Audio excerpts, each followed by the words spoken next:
right. Hey, DC. Hey guys, welcome to DC in your home. Yep, we're so excited that you are back with us this week. We have something new for them today. We do. We have new game, new series. Yeah, brand new bunch series. Of new stuff. We're so excited. This series will take us to the end, and then we'll go on something called Spring break. Yep. So you have 2 weeks off of DC. That'll be the very last Wednesday of March, and then the very first Wednesday of April. I forgot my month's order just there. It's like, what month comes after March? It's almost been a year since we've been doing this online. True. I can't believe that that's happened. It's crazy. When's your spring break? I have no idea. You don't know? So you're not looking maybe forward around to this it. time. I don't know. I bet you these students know exactly when their spring break They is. probably do. They're probably really counting looking down the days for when they can take a break from Zoom. It's a lot. So we are going to play a fun game right now, which will need your help in the chat. So Reagan came up with this. I've not seen it, so let's figure this out together. So make sure your chat works right now. Maybe drop in what you would like to do for spring break right now, so that way we can all feel like maybe it's normal again. Even if it's this elaborate vacation, that would be really fun. All right, so what do we have here? Okay, so our new series, guys, is Big Deal. And right now we have a game that's a pretty big deal. So basically right now, I have a couple questions about maybe some current events or some big things. I'm going to ask you guys, is it a big deal or is it not a big deal? And in the chat, you're going to write like, well, Reagan, yeah, that's a huge deal. Or you're going to be like, Reagan, what? That doesn't affect me at all. Like, that's nothing. And so, okay, so be ready. So like not a big deal. Yeah, not a big deal. So big deal, not a big deal. Okay, here's the first one. Going back to school. Like in person. In person school. Obviously they're in school. Obviously, yeah. So different. like going back to school in person, walking to school, showing up, sitting in a class again, seeing your friends, whatever you do, going back to school in person looks like. Having to get dressed for school. Yeah, having to wake up on time. time. Thing the next day. Actually taking off pajamas and putting on your real pants. It's all the things that you kind of forgot to do. Yeah. Okay, so is it a big deal or not a big deal? Let's see what the next one you came up with. Boom. If you guys watched the live stream, if you watched Winter Campus, you know Lloyd did something for a split second that I think is a big deal. Lloyd flashing his driver's license on YouTube, on the internet for the world to see. Was that a big deal? Okay, so you say it's a big deal. I think it's a big deal. I think Lloyd in the moment didn't think it was a big deal. No, he didn't. Because he did it. I don't think it's that big of a deal. Like, I mean, yeah, it probably wasn't. It was a hilarious moment. If you didn't see it, you can go watch Lloyd sing it to driver's license. Yep, you should go watch that. His version, it's the best. But him putting his thing up there, I don't think that's that big of a deal. That's what most people would think. I didn't think it was a big deal. But the reason you know it's a big deal is Lloyd had to look it up later, figured out it was a big deal, and then went back and censored and cut and edited it so that you couldn't see it. So the internet told him maybe that was a big deal. I think everyone in the chat, maybe you guys told him like, hey Lloyd, that's a big deal. Maybe don't do that.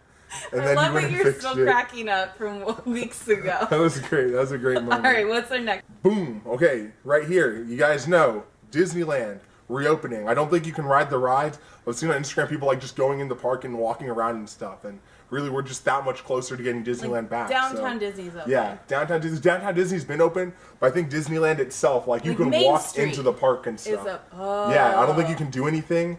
You can't ride the rides or whatever, but you can at least walk around and stuff. Okay, and so what do you think? Is that a...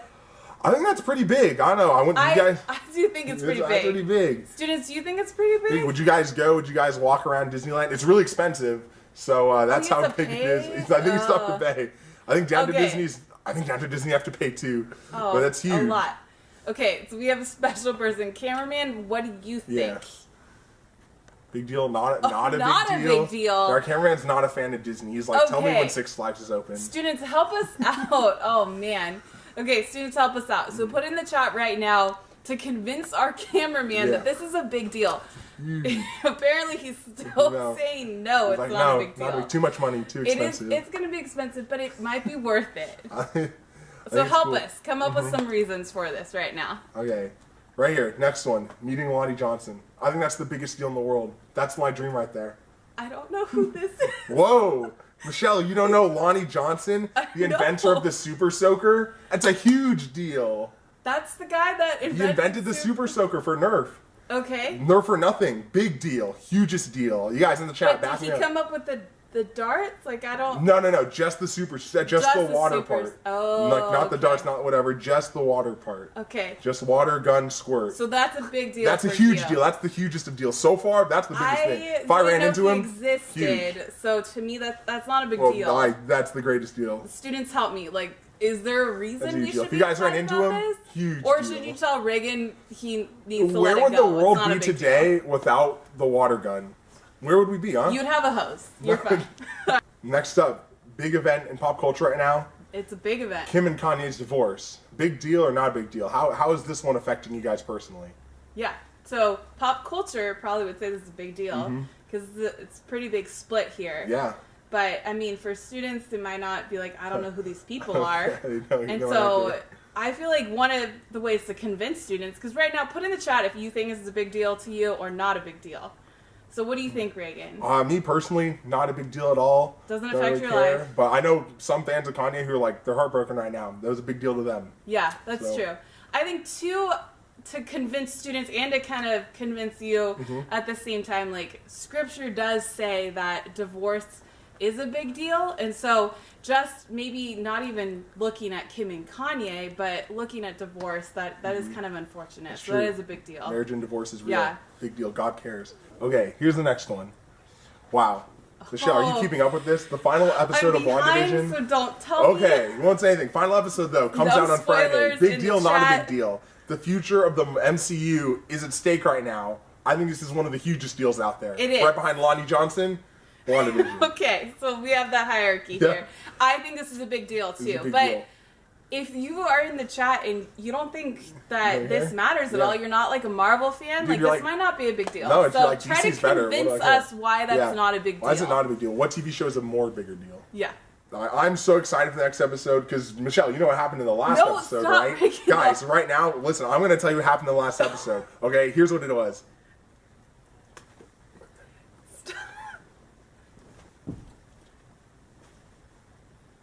And that was just the biggest moment in the history of the universe right there. Lonnie Johnson, last episode of WandaVision.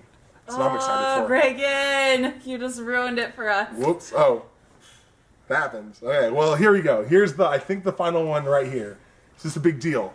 Oh, okay. So, students, we have 2 DC leaders that got engaged over Christmas. Yeah, Jan Leggy and Sierra. Yep. Just got engaged. Was that a big deal? I don't know. I think it is. I think, again, going back to marriage. A big deal for Again, you. going back to marriage, the Bible, I guess, does say it's a big deal. And I'm not super close with them. My sister is very good friends with them. And so I do kind of know them. And I guess it is a big deal for them. Is To me, marriage a big deal for you? it should be, but right now, Like I'm not phase on of my life? radar. Yeah. No. Right now, 20 years old at college, marriage is not anywhere in the spectrum. But So if you Michelle, think this is a big deal, which I think it's a big yeah, deal, Michelle, as in a the married chat, person, is this a say big deal? congrats to Negi and Sierra.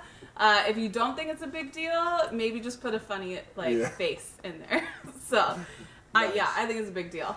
Makes sense. Cool. Well, that was the game. Big deal, not a big deal. Hope you guys had fun. Yeah, Michelle, and so what's that's next? our series. We're so excited. Lloyd's going to do a couple weeks on that.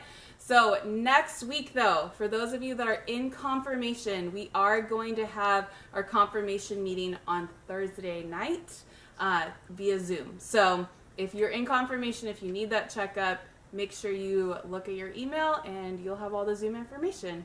With that, here's Lloyd. Hey, junior high students. Hey, welcome back tonight.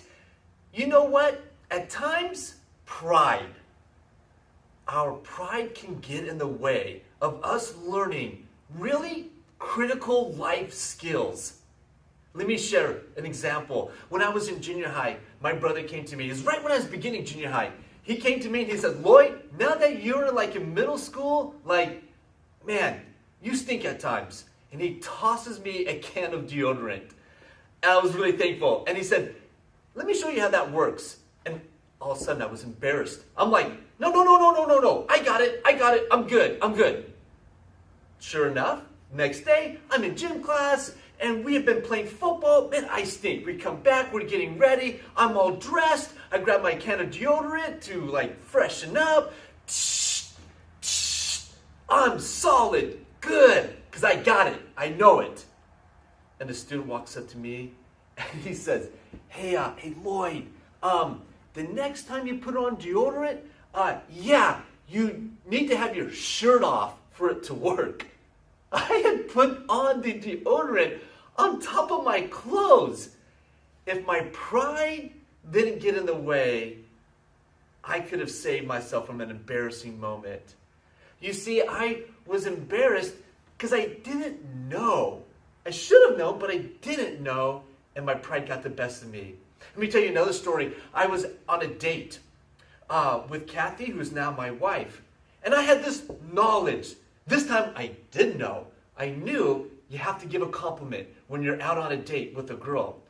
So I thought to myself, we're driving along, and I thought, man, this is a perfect moment to give a compliment. And I said, you know what? You have the most beautiful blue eyes I've ever seen. Crystal blue like the ocean. And there was silence. I'm cruising along, true story. And I thought to myself, this silence, it's working. Like, I just won her heart over. And then she says, what color are my eyes? And I looked over, and to my horror, they weren't blue. They weren't like a light green that could be mistaken for blue. No, they were deep brown eyes. And in that moment, I'm like, oh my gosh, this is horrible. And so I said, Kathy, you've got the most beautiful brown eyes I've ever seen. That beautiful golden brown like the desert. It didn't work. I thought I knew, but I never really had an experience with that knowledge. You see, I had this knowledge of, okay, if you're out on a date, you have to give a compliment. Sweet, I got it, I'm good. I put it on the shelf, and when I'm on the date, I'll pull that knowledge out. I'll toss out a compliment because that's what you're supposed to do, and it'll work. No, that's not how it works.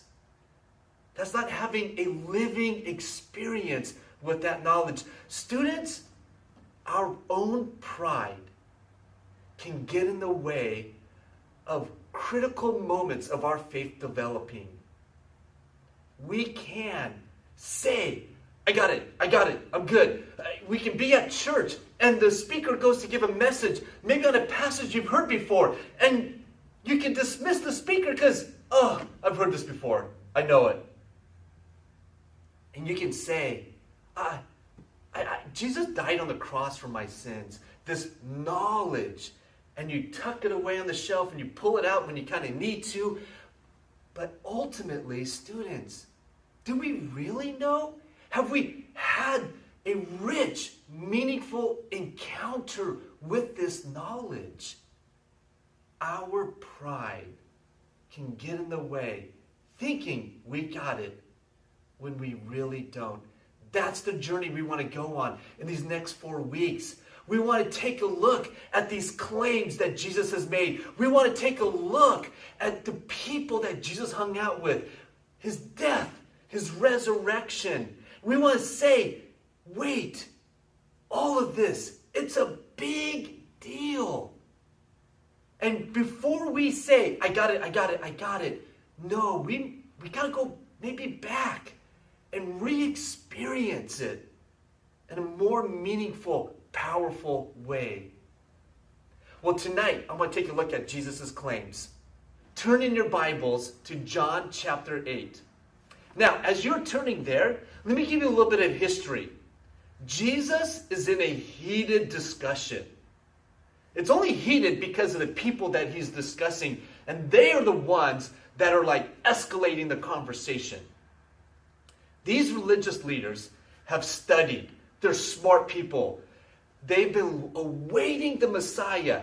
Jesus comes, he's the Messiah, but they miss it. They've been studying and they think they got it, they know it, they understand it, and Jesus suddenly comes. He doesn't match their understanding. He doesn't match their knowledge. And all of a sudden they are upset and they are angry and people are flocking to Jesus. They're flocking to him and having these rich, powerful experiences, and they are suddenly in their pride, losing their power, losing their ability to say, no, we got it, we know it.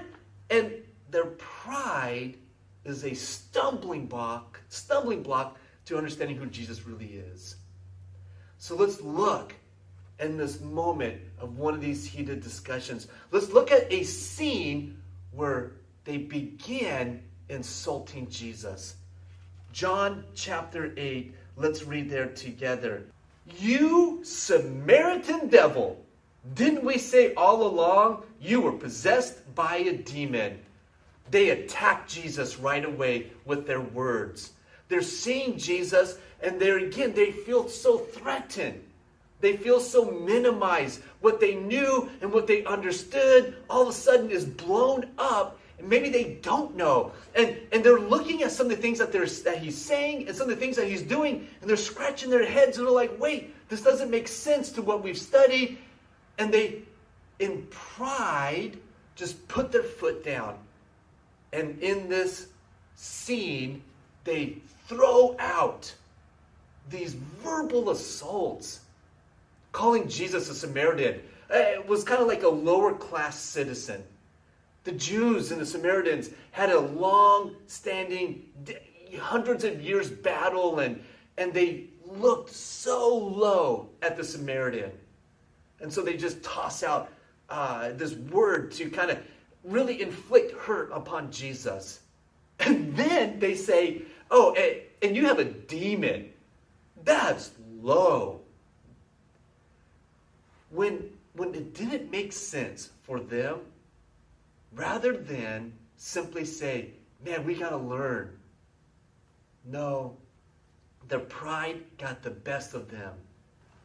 Well, let's look at Jesus' response. In verse 49, he basically says, nope.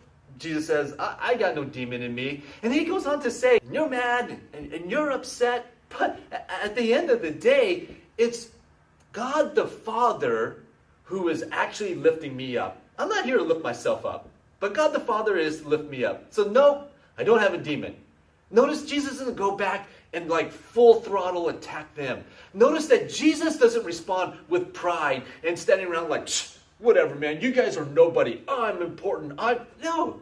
Jesus is like, my Father in heaven, he's going to raise me up. And people will see who I really am. But then he goes and says something really powerful. He makes a claim here, a statement that is so significant. It's a big deal. I tell you the truth. Anyone who obeys my teaching will never die. This is like mind-blowing. I mean, Jesus is basically saying, look, if you follow me and you follow my teachings, which was so upsetting because the religious leaders were like, no, you got to follow our teachings. We're the ones who are smart. We're the ones who know all of God's laws. And Jesus comes and says, no, follow me. And if you follow me, you'll live forever. And all of a sudden the religious leaders are like, wait, who's this Jesus guy that's claiming that people can like live forever, have immortality, and like what superhuman power does he have? This infuriated them. And actually, because of this comment, probably just convinced them even more. Yeah, Jesus is crazy. Look at such a crazy statement. But his statement is such a big deal and so powerful that if they actually stopped their pride, shut down their pride, they would see like, wait a minute. If I follow Jesus, I won't die? Like this goes back to the Garden of Eden. You know, when Adam ate the forbidden fruit, God said, look, you eat that fruit from that tree, you will surely die. Man, humanity has been under this umbrella of death because of sin. Our sin leads to death. And Jesus comes and says, follow me, you won't die. Like this is so powerful. Religious leaders, stop. Can't you get it? But they don't because of their pride. Notice their response. In verse 52, the people says, now we know you're possessed by a demon. Abraham, Abraham is like the father of our faith, like lived, hundreds and hundreds of years ago. And Abraham died. Man, all the prophets who came after Abraham, they all died. And now you're claiming that people aren't going to die? You are for sure crazy. And then they said, very pointedly, in verse 53, who do you think you are? Who do you think you are? And then Jesus replies with this, you don't know him, but I know him. They were convinced now, you're absolutely crazy because you're making these claims. You can't back this up. And Jesus says, you know what? You guys talk about Abraham and you talk about the father of your faith. This father that you have been studying, that you think you know, Jesus says, you don't know him. I do know him. And I want to make something of an interesting note here. There's two words in the original language that describe knowledge. There is a factual knowledge, and then there is an intimate knowledge. There's, for example, I can say, hey, man, I really know my wife. And that is like that knowledge that's really special and really powerful and unique. And then there's the knowledge of, yeah, I know how to work my phone. I think you know the difference between the two. Knowing how to work a phone is so different than knowing your loved one. And Jesus says, you don't know him? He's using that word of that intimate knowledge. You really have yet to have a real living encounter experience with this Father.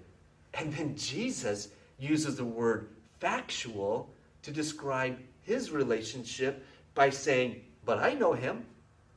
Now, that would seem kind of interesting because we would think, well, Jesus, well, don't you know the Father in that most powerful, intimate way? Of course he does. But what he's doing is he's saying, look, you don't have a really rich encounter with Jesus because you have this factual information about the Father.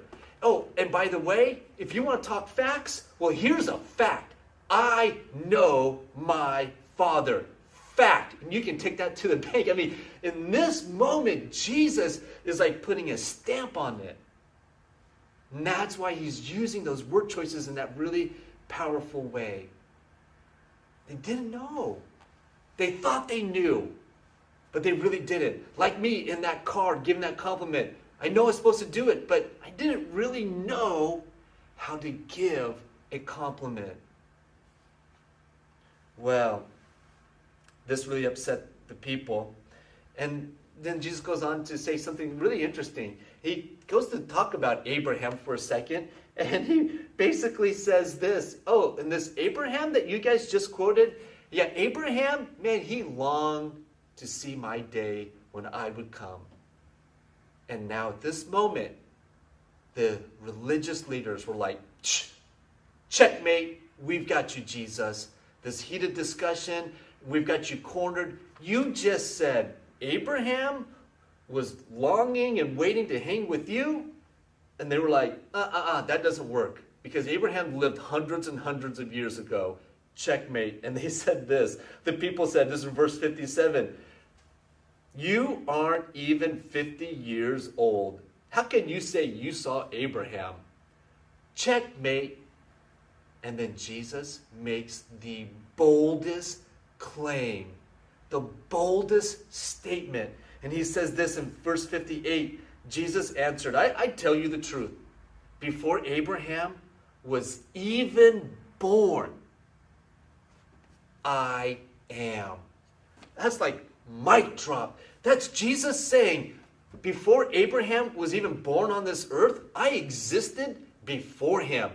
You see, this phrase, I am, is a phrase that God the Father used with Moses.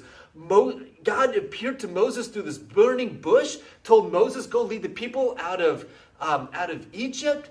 And Moses was like, wait, you want me to go to the Pharaoh and say, let my people go? What do I say? Who do I say sent me? And he says, tell him me. And he goes, well, who are you? What's your name? And God the Father says, I am. And now Jesus uses that word, I am. Because when Yahweh said that to Moses, I am, he was saying, look, I exist before all of this. I was the one who set the whole world up. I created everything. I am God. So when Jesus says, I am, he's saying two claims with that. One, I existed before time. And number two, I am God. And this was so profound. It made them so upset that those religious leaders started picking up rocks to throw and kill Jesus. They were so mad. But the reality was true.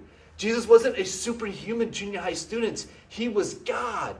He existed before time. He existed at the beginnings of all creations. He didn't come into being. This is profound.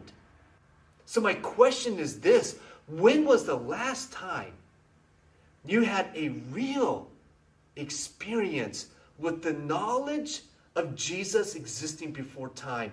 When was the last time you had a real encounter, experience with the knowledge that Jesus is God? We can't just say, I know it. You know, the religious leaders, what they knew were these cultural traditions that were passed down. And for you, you might have grown up in the church. And for you, you can easily say, yeah, man, my parents are Christians, and I've grown up in a Christian home, and that's fantastic. I'm glad that you did. But at the end of the day, you have to have a real encounter with this knowledge. It can't just be something that's sitting on a shelf and that you just kind of pull out. No. It was meant to change you. If all you say is, I got it. Yeah, I know what Jesus did. But it doesn't stir. It doesn't change. It doesn't cause you to reflect on your choices and how you want to keep living your life. Then I would say, students, maybe you really don't know. If you keep my commands, you won't die. These claims that Jesus made, they're life and death. These claims that Jesus made were meant to draw us into a deeper, more meaningful relationship. When you say, I got it, at the end of the day, you really don't, because you don't really value it. And it's not meaningful. So, Jesus' death on the cross, these statements of Jesus existing before time and Jesus is God, that's the question for you. Is it meaningful? Is it valuable? Is it stirring life change? We'll go in small groups and unpack it. God bless. We'll see you next week.